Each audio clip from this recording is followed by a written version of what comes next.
السلام علیکم ناظرین حضرات، مجھے امید ہے خیریت سے ہوں گے۔ ناظرین حضرات، اللہ کا شکر ہے کہ آج 29واں روزہ ہو چکا ہے۔ ناظرین حضرات، آج اب اس ویڈیو میں حضرت علامہ مولانا سید امین القادری صاحب سے ایک بہترین خطاب سننے جا رہے ہیں، جس کا عنوان ہے صدقہ فطر کن لوگوں کو دینا چاہیے، جسے ہم اپنی بھاشا میں فطرہ بھی کہہ سکتے ہیں، یعنی فطرہ کن لوگوں کو دینا چاہیے۔ اگر صدقہ فطر ادا نہ کیا جائے تو ہمارے روزوں پر اس کا کچھ اثر پڑتا ہے۔ تو سنتے آئیے حضرت سے بیان۔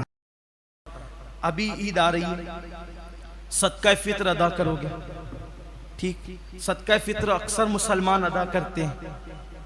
اب صدقہ فطر کی اہمیت یہ ہے کہ ہماری روزوں میں جو کمی رہ جاتی ہے، کوئی خامی رہ جاتی ہے، صدقہ فطر دینے کی برکت سے وہ کمی اللہ پوری کر کے قبول کر لیتا ہے۔ جو صدقہ فطر نہیں دیتے ان کے روزے زمین اور آسمان کے درمیان معلق رہتے ہیں، یعنی اپنی زبان میں لٹک رہے ہوتے ہیں۔ معلق رہنا یعنی لٹک رہے ہوئے، بیچ میں ہوتے ہیں، زمین اور آسمان کے بیچ میں، ٹھیک؟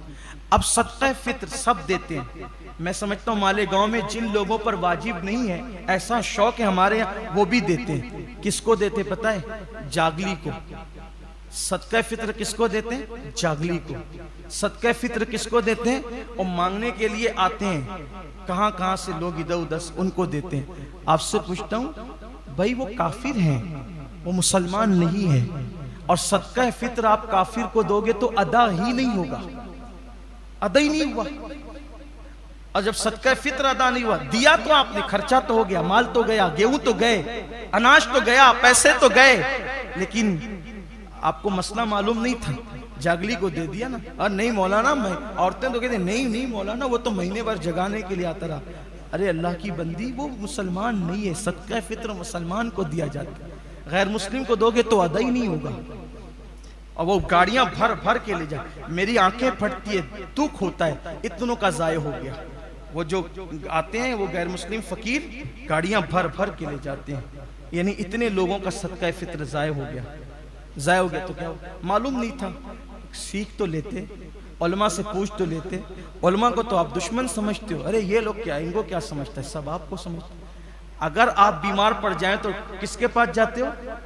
ڈاکٹر کے پاس جاتے، کیونکہ وہ ڈاکٹر کا سبجیکٹ ہے۔ گھر بنانا کس کے پاس جاتے ہو؟ انجینئر کے پاس، وہ اس کا سبجیکٹ ہے، ٹھیک ہے؟ یہ ہے نا، ایسے ہی کرتے ہو نا۔ تو دینی مسائل اپنی مرضی سے کیوں پیدا کرتے ہو، اپنے پیٹ سے کیوں پیدا کرتے ہو؟ جب اپنا علاج خود نہیں کرتے، اپنا گھر خود اپنے ہاتھ سے نہیں بناتے، تو اپنے دین کے معاملات کیوں خود حل کرتے ہو؟ میں یہ نہیں کہہ رہا ہوں ہمارے پاس آؤ، آپ جس عالم کو پسند کرتے ہیں وہاں جاؤ، ہمیں کوئی ضرورت ہی نہیں ہے۔ میں آپ سے پھر کہتا ہوں، کوئی یہ نہ سمجھے کہ ہم یہ مسائل لاتے ہیں تو اپنے کچھ مفاد، واللہ اللہ کے گھر میں کہتا ہوں لعنت ہو اس پر جو اپنے مفاد کے لیے بات کرے۔ ہم تو اللہ کے لیے بات کرنا چاہتے ہیں، لیکن کچھ لوگوں کے دلوں میں منافقت کا مرض ہے، تو وہ یہ سن کر سوچتے رہتے ہیں کہ یہ تو اب یہ بات آئی تو یہ اپنے، ہماری کوئی مفاد نہیں، ہمیں اللہ رسول کے در سے اتنا مل چکا، اللہ نے اتنا دیا ہے، اللہ نے بے نیاز کر دیا۔ رب کے گھر میں کہتے ہیں کوئی مالیگاؤں والا نہیں کہہ سکتا کہ ہم کبھی اپنی ذات کے لیے اس کے پاس گئے ہیں، واللہ کبھی نہیں۔ ہم تو اللہ کا شکر ہے، تحدیث نعمت کے لیے کہتا ہوں، جس کا کاروبار مجھے مشکوک نظر آتا ہے، میں تو اس کے گھر بھی جاتا ہوں تو پان منہ میں رکھ کر جاتا ہوں تاکہ اس کی چائے نہ پینی پڑے۔ اللہ رسول کا کرم ہے، ہم تو اتنے محتاط ہیں، اور اپنی ہوشیاری سے نہیں، اللہ کے کرم سے ہے۔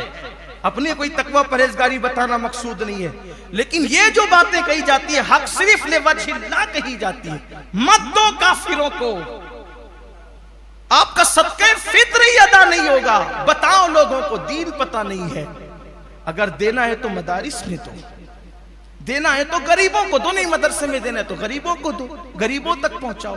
غریب ہے نا مالیگاؤں، میں نے بتایا نا، ایسے لوگ نہیں ہیں جو رمضان شریف کا پہلا روزہ چھوڑ سکتے ہیں سحری کے لیے پیسے نہ ہونے کی وجہ سے۔ اللہ ہمیں اس بارے میں پوچھے گا۔ دین سیکھ لو جتنا سیکھ سکتے ہو، علماء سے رشتہ بناؤ، مبلغین سے رابطہ بناؤ، دین سیکھ لو۔ اور اپنے اندر اگر دیکھو، آپ کے بچے جینس پہنے، ٹی شرٹ پہنے، مجھے اس پہ کوئی اعتراض نہیں، لیکن میں یہ چاہتا ہوں جینس اور ٹی شرٹ اوپر سے پہنا ہوا ہو، لیکن اندر سے مذہب و مسلک کی معلومات اس کو اتنی مضبوط ہو کہ جب اس کو کوئی چھیڑ دے وہ لوگوں کا منہ بند کر دے۔ اتنا علم ہونا چاہیے۔ کپڑے ہمارے یہاں اہمیت نہیں رکھتے، کرتا پاجامہ تو پہن لیا لمبا چوڑا سا، نہ کچھ آئے نہ جائے، نہ وضو کا طریقہ نہ نماز. کپڑوں کی ہمارے یہاں اہمیت نہیں ہے. میں اسلامی شعار کا انکار نہیں کر رہا ہوں, صرف آپ کو یہ پیغام دینا چاہتا ہوں. ہم نے سمجھ لیا کہ کپڑے ہی سب کچھ ہے. نہیں, کپڑوں کی اہمیت نہیں ہے. اگر آپ جینس اور ٹی شرٹ میں بھی ہیں اور آپ کا دل اللہ کی خشیت کا گنجن ہے تو قرآن کہتا ہے وَلِبَاسُ التَّقْوَىٰ ذَلِكَ خَيْرٌ. لمبے جبے کے اندر اگر گندگی چھپی ہے تو اس سے بہتر وہ ٹی شرٹ اور پینٹ پہننے والا ہے. جب وہ گناہ کرنے جاتا ہے تو دل میں خیال آتا ہے میرا اللہ مجھے دیکھ رہا ہے, وہ جبے والوں سے میری نظر میں بہتر ہے. ہمارے یہاں لباس کی اہمیت نہیں ہے, ہمارے یہاں تو دل کے تقوی کی اہمیت ہے. اپنی معلومات میں اضافہ کرو, اپنے آپ کو بدلو. اللہ ہم سب کو توفیق بخشے اور اللہ سے دعا کرو اللہ پورے عالم اسلام میں انقلاب پیدا کرے, اور خاص طور پر اس مبارک دن میں اللہ بیت القدس کو جلد سے جلد ظالم یہودیوں کے پنجے سے, ان کے مکر سے, ان کے فریب سے نجات عطا فرمائے, اور پوری دنیا میں اسلام اور مسلمین کا اللہ غلبہ عطا فرمائے. اور اللہ ہم سب کو, پوری امت کو وحدت کے ساتھ صحابہ اور اہل بیت کے عقائد پر اتحاد و اتفاق کے ساتھ زندگی گزارنے کی توفیق عطا فرمائے. اے ماہ صیام الوداع, اے ماہ رمضان الوداع. اللہ سے پھر دعا کریں آپ سب سلامت رہیں, ہم سب سلامت رہیں, اور اللہ آئندہ سال خیر کے ساتھ, عبادت کی توفیق کے ساتھ, صحت و سلامتی کے ساتھ ہمیں پھر رمضان شریف عطا فرمائے. آمین اللہم آمین. ناظرین حضرات, ابھی آپ نے حضرت علامہ مولانا سید امین القادری صاحب سے بہت ہی بہترین خطاب سماعت فرمایا, جس کا عنوان تھا کہ صدقہ فطر کن لوگوں کو دینا چاہیے. اگر صدقہ فطر ہم نہیں ادا کرتے ہیں تو ہمارے روزوں پر کیا اثر پڑتا ہے. تو ناظرین حضرات, اگر آپ کو ویڈیو پسند آیا تو ہماری ویڈیو کو لائک کریں. اگر آپ ہمارے چینل پر نئے ہیں تو ہمارے چینل کو سبسکرائب کرنا نہ بھولیں, تاکہ مزید آنے والی ویڈیو آپ کو آسانی سے مل سکے. آئیے ایک مرتبہ درود پاک پڑھتے ہیں. صلی اللہ تعالیٰ علی محمد صلی اللہ علیہ وآلہ وصحبہ وسلم.